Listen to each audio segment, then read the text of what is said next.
지금 전 세계에는 이 웰빙 문화가 많이 일어납니다. 특별히 한국 사람들은 웰빙, 잘 살아보자는 것, 행복하게 살아보자는 이 운동이 일어나서 웰빙 음식도 많이 이렇게 확산되고 있죠. 건강식, 그다음에 또 자연 친화적으로 살아가는 방법. 그래서 많이 이 자연과 함께 더불어 사는 일에 집중을 합니다. 또 하나 새로운 등장이 일어난 것은 이 성서적인 개념입니다. 웰다잉. 웰빙은 이 행복하고 이 아름다운 삶. 그와 반면에 웰다잉, 잘 죽는 삶, 행복하게 죽는 삶에 대해서도 새롭게 외쳐지고 있습니다. 사실 이 웰다잉이 정말로 중요한 거죠. 웰다잉이라는 것은 웰빙의 완성된 것 아니겠습니까? 이 행복하게 잘 사셔야 마무리를 잘 지을 수 있는 거죠. 입학 시험을 보는 학생이 평소에는 시험을 준비도 잘하고 공부를 잘했는데 시험에는 떨어진다. 이러면 참 평상시 공부 잘했던 그게 결국은 다 이렇게 무산으로 가는 일들이 많습니다. 시험 앞에서는 합격을 해야 되기 때문에 그럼 반드시 시험에 합격을 하기 위해서는 준비해야 되는 것 아니겠습니까? 그와 마찬가지로 인생에 있어서 인생의 완성은 뭐겠습니까? 정말로 성서에서 말하는 것처럼 웰다잉, 잘 죽는 거죠. 성경에는 죽는 성도들의 죽음을 하나님이 귀하게 여기신다고 그랬습니다. 그리고 죽는 걸 끝나는 것이 아니라 영원한 세계가 열려있기 때문에 그렇습니다. 이건 아무리 이론적으로 말을 해도 막상 죽음 앞에 섰을 때의 인간의 실존이 어떻냐는 것은 어느 누구도 장담 못한다는 거죠. 그러려면 어떻게 해야 될까요? 순간순간 웰빙 하셔야 됩니다. 그죠? 순간순간 웰빙이 돼야 죽음 앞에 선 사람은 웰다잉으로 마무리 질 수가 있는 거죠. 그런 순간순간에 웰빙이 되지 아니하면은 이게 웰다잉이 안 된다는 겁니다. 그래서 저와 여러분들은 늘 마지막을 바라보면서 마지막에 하나님 나라를 바라보면서 하나님을 만날 것을 보면서 하루하루를 사는 거지요. 그러면은 지금 일어나는 이 문제에 대해서 두려워하거나 낙심하거나 또 내 힘을 아무것도 할 수 없다는 것 때문에 그래도 주저앉아 버리지는 않는다는 겁니다. 잘 마무리 짓기 위해서는 나를 창조하신 하나님 앞에 내가 어떻게 써야 될 것인가. 그럼 전능하신 하나님 믿는 우리들은 하나님이 원하는 아버지의 그 마음을 내가 어떻게 깨닫고 그 마음대로 순종하며 살 것인가. 이걸 생각하니까 하나님의 능력이 임하면 이 어려운 문제도 풀어지는 역사가 있는 거고, 내가 할 수 있는 영향력이 도저히 할 수 없는 그것에서는 더 이상 하나님께 맡겨야지, 우리가 고민한다고 몸부림친다고 되는 것 아니지 않습니까? 그러니까 삶이 더 단순해지고 삶이 더 오히려 하나님 앞에 올바로 서는, 더 멋지게 살아나가는, 정말로 웰빙을 할 수 있는 그런 삶이 된다는 거죠. 웰빙 그러면은 먹고 사는 것 이것만 아니지 않습니까? 정신적으로도 또 영적으로도 인간관계 속에 있어서도 이게 다 폭넓게 적용이 되는 거지요. 오늘 베드로는 만물의 마지막을 이야기를 합니다. 만물의 마지막, 웰다잉을 말하는 거죠. 만물의 마지막이 가까이 왔으니, 웰다잉 할 날이 가까웠으니, 그렇게 표현할 수 있지 않습니까? 지금 여기에서 지금 베드로가 말하는 마지막이 가까웠다는 이 말은 무슨 의미일까요? 주님이 오실 날이 심히 가까웠다.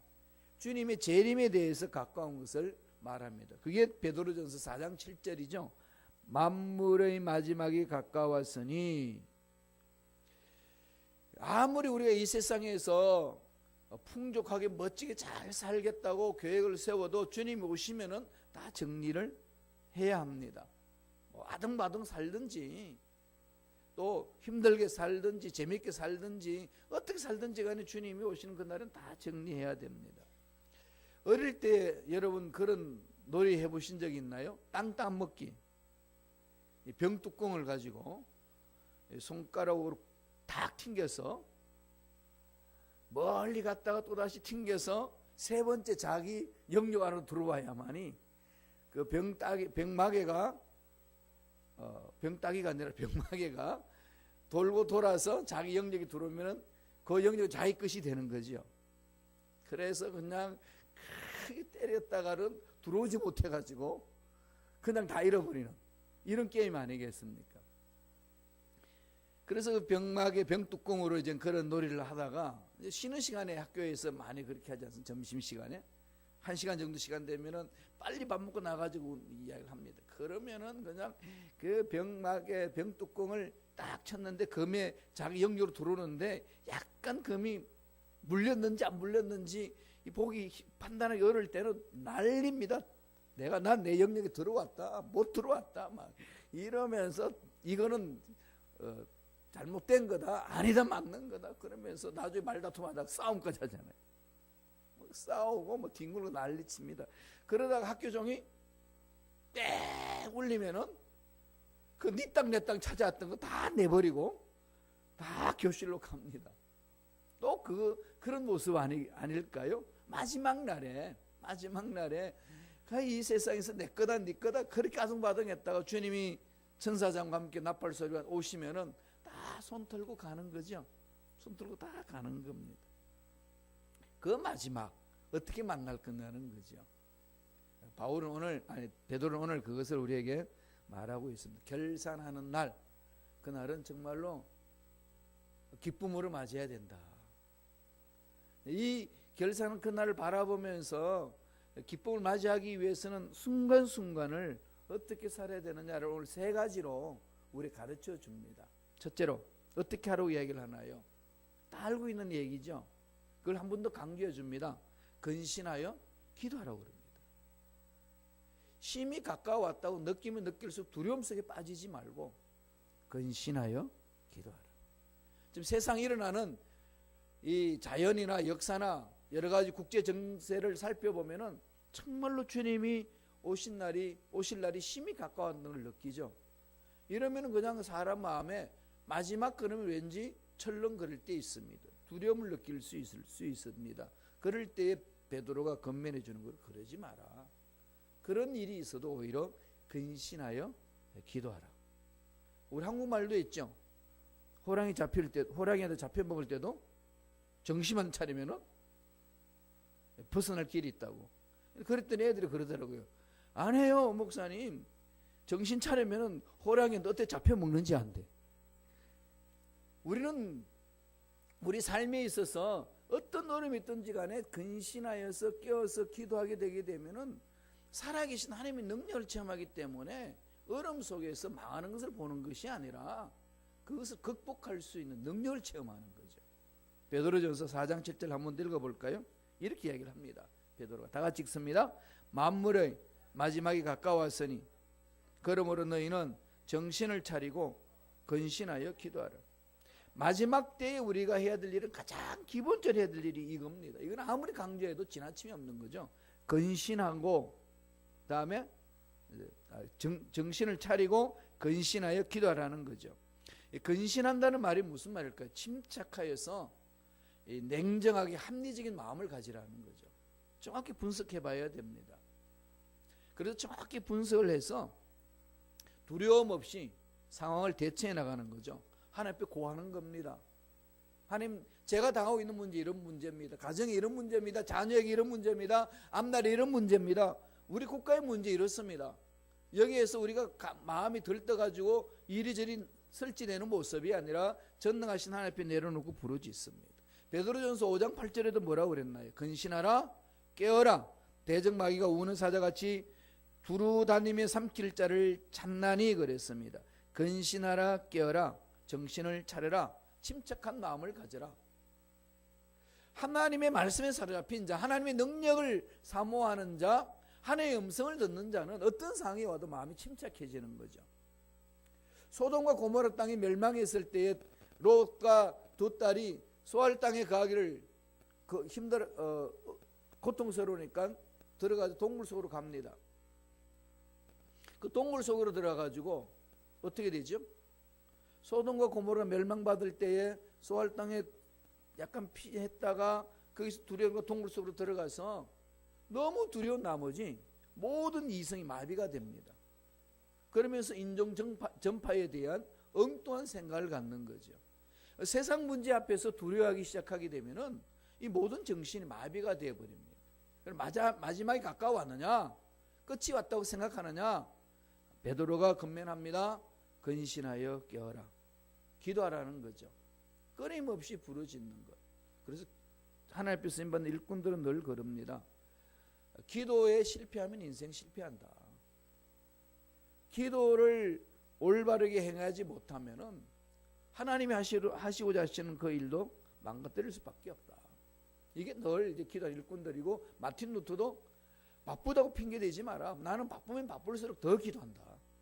그래서 종교개혁에 결국은 성공을 맛봤지 않습니까? 오늘날 우리 미국도 그렇고 한국도 그렇고 또 이게 국제 정세도 그렇고 경제도 그렇고 이 모든 상황들을 바라보면은 기도하지 않고서는 견딜 수 없는 상황이 펼쳐지고 있지 않습니까? 미국 대통령을 욕을 한들, 한국에 대해서 정치인들 욕을 한들, 그래서 무슨 일이 일어나겠습니까? 어떻게 해야 할까요? 부르짖어야 됩니다. 국제적으로 어려운 상황을 바라보면서 부르짖지 않고서는 견딜 수가 없는 거죠, 우리 상황이. 그래서 이 한국의 상황들을 답답한 만큼 우리는 하나님 앞에 나와서 부르짖어야 되고, 이 미국의 트럼프 대통령이 어떤 일을 해야 될지 모를 이런 상황 속에 말 한마디 했다면 세계가 지금 날 일어나는 이런 상황 속에 우리는 왜 저러냐? 아무리 외쳐봐야 일어날 일들은 없습니다. 그러나 우리가 하나님의 역사를 맛보려면 어떻게 해야 될까요? 전능대회 앞에 나와서 베드로가 건면한 것처럼 근신하라, 깨어라, 기도입니다. 가정의 문제, 자녀의 문제, 사업에, 직장에, 우리 건강의 모든 문제, 답답한 일들이 있고 정말로 어찌할 수 없는 상황이 주어질 때에 반드시 해야 될 자세는 오늘 베드로가 건면한 이 말씀 늘 마음판에 새겨야 됩니다. 근신하여 정신 차리고 깨어서 기도하는 저와 여러분 되시길 간절히 축원드립니다. 기도하지 않으면 죽는다. 이건 마음판에 새기셔야 돼요. 기도하지 않으면 죽는다. 그래서 어려운 상황이 펼쳐질 때마다 하나님이 우리를 통해서 원하시는 것은 기도로 일을 하기를 원하시는 것. 늘 말씀드리지만은 사람들이 움직이면은 말을 하고 다음에 움직일 수 있다면은 사람들 움직여서 일을 하는 거지만은 우리는 기도하면은 하나님이 움직이신다. 기도하면 하나님이 움직이신다. 그럼 전능하신 하나님이 움직이실 때에 우리가 처해진 이 어려운 상황들 푸시는 것은 하나님이 손대시면은 순식간에 해결되는 역사가 일어나는 것 아니겠습니까? 이런 무궁무진한 능력을 우리가 알고 있고 또 성경을 통해서 체험을 했고 또 순간순간 생활 속에서 체험한 이상 절대로 뒤로 물러설 수 없다는 겁니다. 부르짖어야 됩니다. 끝까지 응답받을 때까지 부르짖는 저와 여러분 되길 한 번 더 간절히 축원드립니다. 두 번째로 베드로 건면하는 것은 뜨겁게 서로 사랑하라고 합니다. 말세가 되면 사랑 식습니다. 아시죠? 예, 말세가 되면은 주님 오실 날이 심히 가까움이 일어날 수 그런 상황이 펼쳐질 때는 사랑하지 않는다고 했습니다. 서로 미워하고 멸시하고 서로 이간질하고 마음이 계속 나눠지는 일들만 일어난다는 거죠. 그것은 말세 일어날 현상입니다. 그러니까 마지막에 가까움이 가깝다는 것을 볼수록 우리들이 해야 될 일은 서로 뜨겁게 사랑하는 거죠. 다른 말로 말하면 뭐죠? 뭉치는 겁니다. 자, 베드로전서 4장 8절 9절 한번 다 같이 봅니다. 읽겠습니다. 무엇보다도 뜨겁게 서로 사랑할지 사랑은 허다한 죄를 덮느니라. 서로 대접하기를 원망 없이 하고, 무엇보다도 뭐 이 말 저 말 다 하고 싶겠지만은 이런 이유 저런 이유 다 되겠지만은 그거 다 내려놓고 우선적으로 서로 뜨겁게 사랑하라. 서로라는 말을 붙이는 거죠. 서로입니다. 마음에 드는 사람이 얼마나 있겠습니까? 내가 나도 마음에 안 드는데 어떻게 내가 다른 사람 마음에 들겠습니까? 그렇게 사랑했던 부부도 살다가 보면은 마음이 안 맞아서 티격태격하는 것이 한두 번 아니지 않습니까? 그게 우리 부부 사랑하는 사람들의 모습입니다. 교회 공동체도 다 당연한 거죠. 하나님 사랑을 처음 했던 우리들이 모이지만은 우리 모임 속에 생각이 다르고 말이 다르고 여러 가지 삶의 스타일이 다르기 때문에 티격태격할 수 있습니다. 그 결과로서 마음을 나누어 버리면서 흩어지는 것이 아니라 그럴수록 무엇보다도 더 사랑하는 그런 자가 되어야 된다는 겁니다. 열심으로 사랑하라는 겁니다. 오늘 뭐라고 이야기하나요? 뜨겁게. 주님은 마태복음 24장 12절에 보면은 불법이 승함으로 많은 사람의 사랑이 식어지리라 그랬습니다. 이 세상의 불법들이 더 승해진다는 것, 하나님의 뜻과 위반되는 것, 하나님의 말씀대로 살지 않는 일들이 절벽이 일어날진데 그때 나타나는 현상들은 사랑이 식는다는 거죠. 말세 일어나는 모습입니다. 그럼 마지막 때일수록 사람들에게서 사랑을 찾아보기 어려워집니다. 삭막해지는 거죠.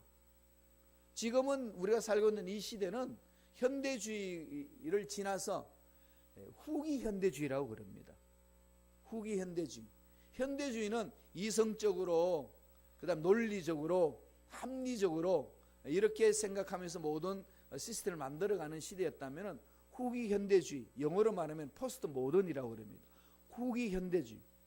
이 후기 현대주의를 우리가 21세기 살고 있는데 여기에는 이성을 강조하는 게 아니고 감성을 강조합니다. 그리고 자기 중심적으로 나아갑니다. 감상시대, 감성시대가 열렸어요. 그러나 개인주의가 더 팽배해집니다. 더 자기 중심적으로 나아가는 거죠. 그럼 자기 중심적으로 나아가면 이 시대는 어떻게 합니까? 내가 내 마음대로 하고 싶다라는 주장을 많이 하는 것이 이 시대의 모습입니다. 젊은이들 보세요. 그러니까 자기 생각을 그냥 발표하고 그건 자기가 누가 말하든지 말하든지 않든지 간에 아랑곳하지 아니하고 그냥 자기 표현대로 살고자 하는 것이 요새 젊은 세대에 가지고 있는 생각이에요. 그러면 개인 중심적으로 가다가 보니까 너와 너와의 만남 속에서 다른 사람들에 대해서 특별히 반응에 대해서 신경 쓰지 않습니다. 지극히 자기 중심적으로 가버린다는 거죠. 그럼 그 속에 뭐가 있겠습니까? 사랑은 자꾸 식습니다. 이런 상황 속에서 우리가 이러한 어려운 상황을 극복할 수 있는 방법을 뭐겠습니까? 오늘 베드로 금연한 것처럼 서로 뜨겁게 사랑하는 거죠. 뜨겁게 사랑하면은 그 뜨겁게 사랑하는 속에 나타나는 게 뭐가 결과가 있습니까? 용서가 있습니다. 용서가 있고 또 베드로전서 오늘 읽었던 본문 말씀 5장 8절 이하에 보면은 4장 8절 이하에 보면은 사랑은 허다한 죄를 덮는다. 용서가 일어나고 그다음에 허다한 죄를 덮어줍니다. 결국은 이 시대에 자기 멋대로 살아가는 이 시대에 하나님의 사랑을 체험한 우리들이 이 시대를 잡아갈 수 있는 유일한 방법은 뜨겁게 사랑하면서 용서하고 죄를 덮는 겁니다. 허물을 덮어주는 겁니다. 그럴 때 이 시대의 삭막한 것들을 모을 수가 있는 거죠. 주님은 마태복음 18장 35절에서 이런 말씀합니다. 너희가 각각 중심으로 형제를 용서하지 아니하면 내 천부께서도 너희에게 이와 같이 하시리라. 용서라는 것은 하나님의 사랑을 체험하지 않고서는 절대로 우리가 행하지 못합니다. 그러니까 베드로가 이것을 정확하게 알고 말세 일어날 현상에 대해서 분석하고 난 후에 외치기를 뜨겁게 사랑해주고 서로 사랑하라. 이렇게 권면을 합니다. 저번에 제가 말씀드린 적이 있죠. 미국의 어느 교회에서 목사님이 성도들에게 서로 미워하지 말고 용서하고 사랑해야 된다는 말씀을 가지고 열심히 설교를 했습니다. 그래서 목사님이 설교하다가 갑자기 성도들에게 질문을 합니다. 여러분, 혹시 여러분 가운데 아무도 미워하는 사람이 없다고 생각하는 분이 계십니까? 그랬더니 교회가 조용해졌습니다. 그래서 다시 묻습니다. 정말 우리 가운데 미워하는 사람이 없는 분이 아무도 안 계십니까? 다 서로가 밉습니까? 이랬더니 제일 뒤에 앉았던 어떤 할아버지가 조용히 손을 콕 듭니다. 그래서 너무 목사님 기뻐서 우리 저 할아버지는 인생 오래 사셨으니까 그게 미움이 없어졌나 보다. 그래가지고 우리 교회 드디어 한 분도 미워하지 않는 사람이 있다는 것에 대해서 기쁨이 있어서 할아버지 일어나라고 그래가지고 어떻게 미워하지 않게 됐는지 좀 이렇게 비결을 좀 가르쳐 달라고 그 말씀을 했더니 할아버지가 이게 좀 멈칫멈칫하다가 외칩니다. 예, 목사님, 저도 옛날에는 미워하던 사람들이 다 많이 있었는데 지금은 다 죽었습니다.